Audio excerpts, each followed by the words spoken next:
Sanders was born in Colorado Springs, Colorado in 1962. As a kid, he loved comics and loved making movies, so much so that he tried to join an art class in high school, only to be told that comics aren't art. Very supportive teacher there, gotta love those. He was also inspired by a variety of films. There's so many animated films like Bambi, Dumbo, I think in particular. I think anybody who grew up with animation and loves animation will inevitably mention Dumbo as one of the most sensitive, sincere, I think, moving and disarming stories I've ever seen committed to film. In cinema in general, I have some odd ones that really meant something to me. There's a black and white film. It's a Laurel and Hardy film called The Air Raid Wardens, and there's a moment because it's just it's them and their nonsense, right?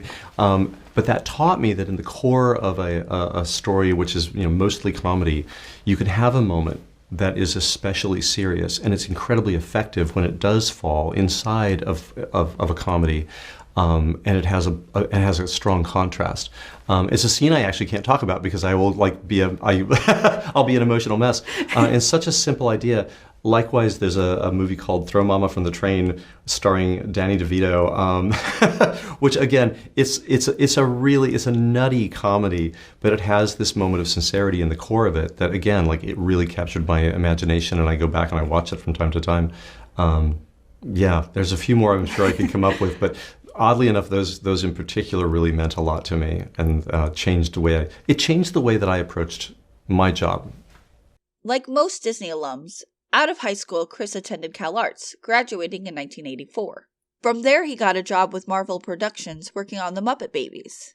Soon, he would transition to Disney storyboarding. I only knew storyboarding from Saturday morning cartoons. That's where I started. I had a job for 3 years at Marvel Productions.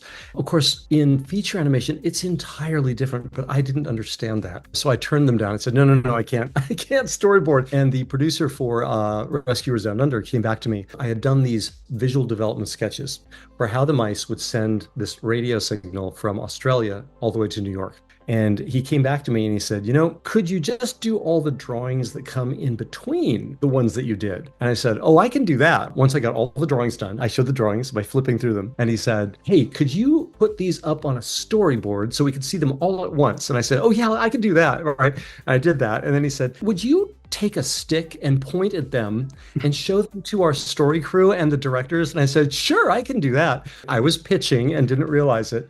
And he basically tricked me into boarding. I worked on Beauty and the Beast. I worked on Aladdin and Mulan. And I learned how to negotiate and how to shape a story from the very best. As mentioned, while at Disney, Chris worked in the visual department and worked on story and character design for Beauty and the Beast, Aladdin, and The Lion King. For Mulan, Chris was promoted to head of story. In its earliest stages, Mulan's story was originally conceived as a Tootsie-inspired romantic comedy film, where Mulan, who was a misfit tomboy who loves her father, is betrothed to Shang, whom she has not met. On her betrothal day, her father, Fa Shou, carves her destiny on a stone tablet in the family temple, which she shatters in anger, running away to forge her own destiny. In November 1993, Chris Sanders, who had just finished storyboard work on The Lion King, was hoping to work on The Hunchback of Notre Dame, but instead was assigned to work on Mulan. Acting as head of story, Sanders grew frustrated with the romantic comedy aspect of the story, and urged producer Pam Coates to be more faithful to the original legend by having Mulan leave home because of the love of her father. This convinced the filmmakers to decide to change Mulan's character in order to make her more appealing and selfless. This is also the movie where he began to work with longtime directing partner Dean DeBlois. And Mulan, if you want to know why we do what we do today and all different, Mulan is really the crucible in which we were formed and shaped, I think, mostly. It was a that was a big project. It was a big project to wrestle to completion. And Dean and I were on it for a long, long time. So we got to know each other really, really well. And now for what we've all been waiting for, or at least why you clicked on the thumbnail. Prior to Mulan, Chris had created a little monster for a children's book. It had a very Chris Sanders feel to it, about a creature of unknown origin that lived in some great northern forest and was ostracized by the forest community. And so it had learned to communicate by mimicking the sounds of the rustling of leaves through the trees and the babbling brooks. And I just thought that was such a cool angle on a character, and it felt so lonely. I had just finished working on Mulan, and a very formative film as far as like just learning a lot of stuff. Some things that worked really well, some things that didn't work as well, that we took a lot of lessons away from that film. And when I started Lilo and Stitch, one of the things I did have on my mind is I want to create a character that's really, again, pervasive. I want him to be like out there all the time. I had been going through my boxes of drawings, and I have that drawing of that character from, about 15 years before I pitched it to Disney. And this is the character that I drew. And it was just this monster. And it was just this amalgam of, different creature parts. And after I finished Mulan, I was still in Florida, and Tom Schumacher came out to visit. He was president of feature animation, and he said, "Is there anything that you might want to direct?"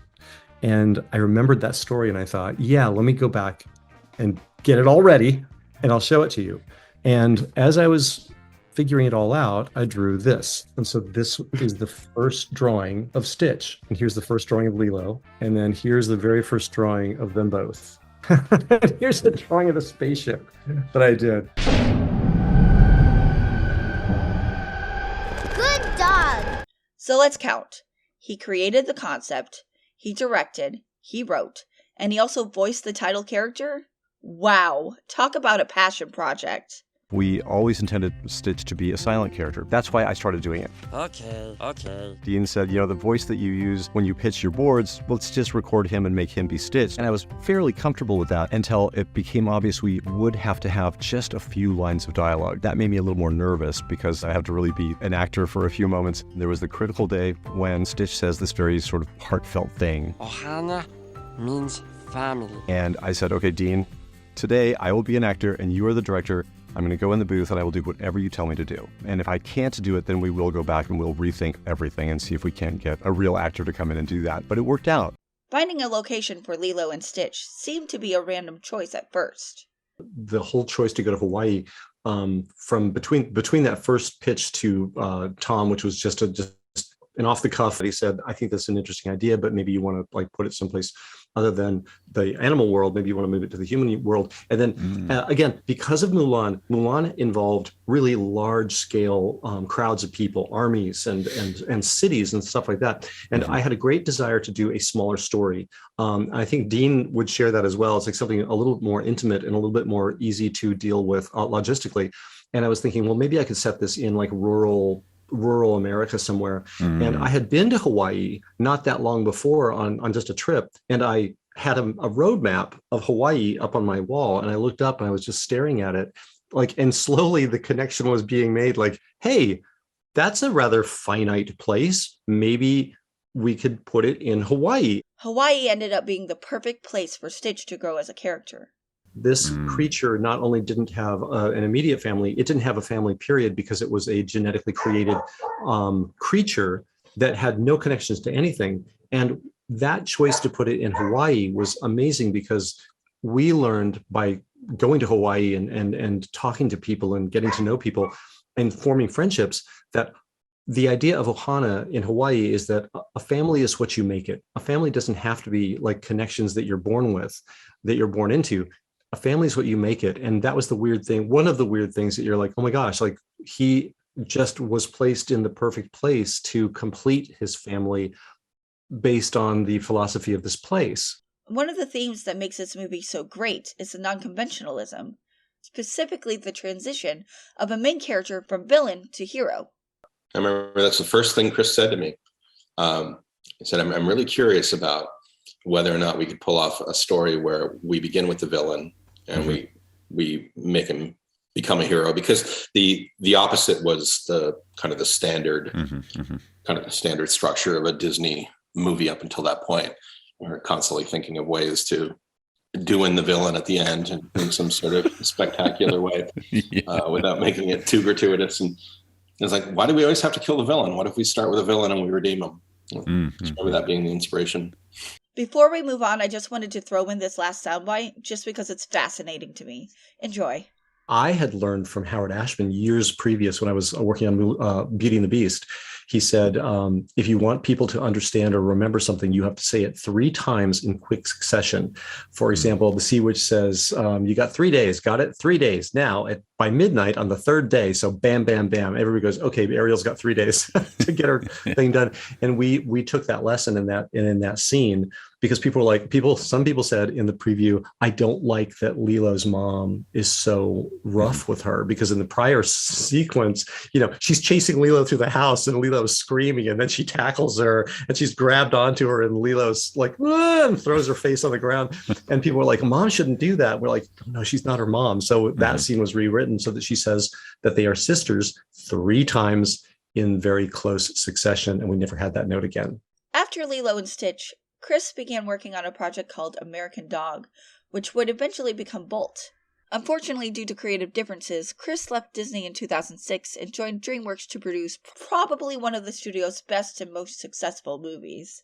What are you doing in my swamp? No, the other one.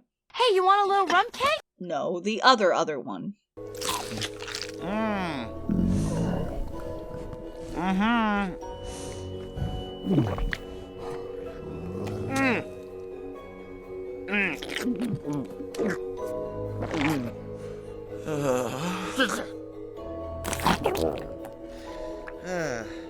This for me was my crash course in CG, because I came over to DreamWorks and I started work on the Croods, and that was going to be my very first CG film. So we were in the very beginning of that whole thing. We were building the characters, and I was just like figuring out how all that stuff happens, and just how you start one of these things as far as like how many assets you have to build and stuff.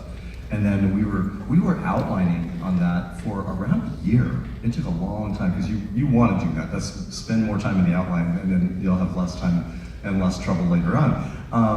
They approached me, Bill Damaschke approached me and said, can you come to my office and talk to me? And I thought I was being fired. Because when I got there, I was like, oh my God, like what's going on? Like nothing seemed wrong. But we had been in an outline for a year, so maybe they were really tired of it. And I got to his office and he said, so, how are things going? And I'm like, oh my God, I am getting fired. That's how it starts. But then he said we were curious about, we were going to make a change in directing on How to Train Your Dragon. And I had seen really just barely anything. There was a few drawings hung in the hall. I knew very little about it, but I don't know, I just immediately had a vibe that I wanted to do it, which is unusual. I'm not really that impetuous about something, but I actually said right then, I said, I think I want to do this. And he said, well, don't answer yet. Here, and he gave me a DVD that had the current story reel on it, and then he handed me the book, and he said, take a look at both of these things. And I looked at both of them, and I saw some things that needed to be done story-wise. So I immediately called Dean, who I had worked with on, I met him on Mulan, and co-wrote and co-directed with him on Lilo and Stitch. And I called him, and I said, what are you doing? And he said, I'm not doing anything right now. And I said, do you want to work on a movie again? And he goes, yeah, because I'm free. And I said, well, come over and see this thing, because he's so good at dialogue, especially with like teenage characters and stuff like that. I love his dialogue, I love his structural sense, his good structure and stuff. So yeah, so he came over and we immediately dove in. My favorite part of this movie is the ending, where, spoilers, Hiccup realizes he lost his leg in the final battle.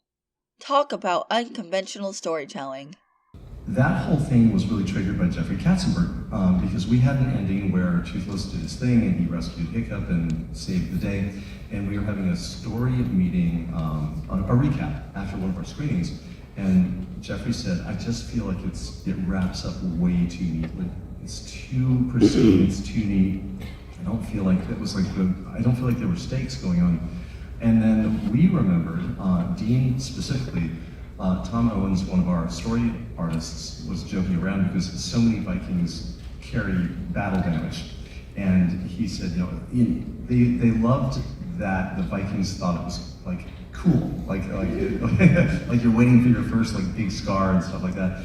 And Tom said, oh, we had this gag that we made for the film where Hiccup would wake up and he was missing one of his legs after a battle, and there'd be this moment, and then he'd go, oh, cool, and he was so excited.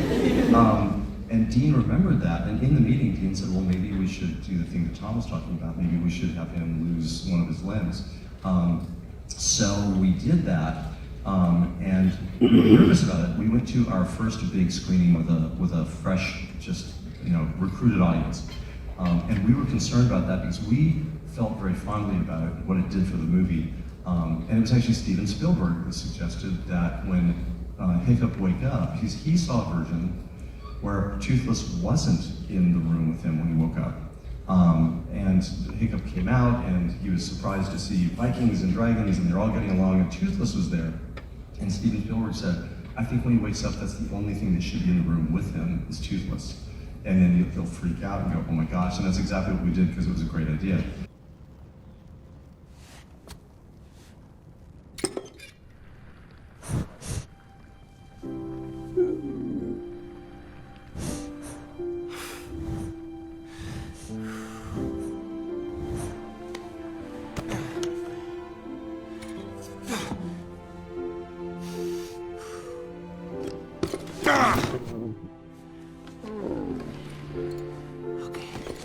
Thanks, bud. After completing How to Train Your Dragon, Sanders returned to The Croods, which was released in 2013. He shared directing and writing credits with Kirk Tomiko, who had joined in the middle of production. The film proved to be a success, sparking a sequel, The Croods: A New Age, finally debuting in 2020 after a rocky production.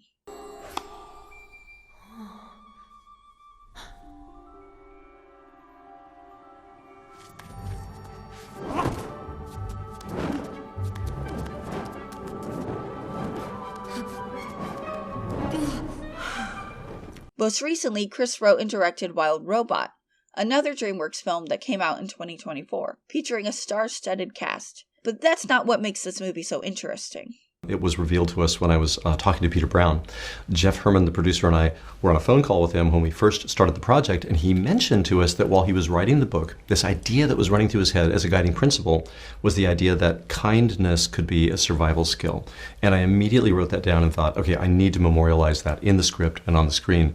And the other idea that was a load-bearing factor in it, and a driving factor, was the idea that to survive you might have to change your programming. I think it was not only the idea of this robot that was lost, which really was, I think, attractive to me, but it was the character relationships.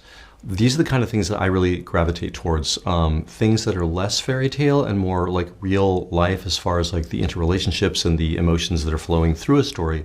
The more intricate things like that are things that I really gravitate towards. I love fairy tales. Beauty and the Beast, for example, that was one of my favorite things I ever worked on. But things that are more like Lilo and Stitch, where you have fanciful things, but they're in a real environment, like you're treating them as though it's really happening. The style that was created for this film is groundbreaking, and it's so effective and appropriate for this particular film. The voice cast and their performances just were such a joy to be involved in.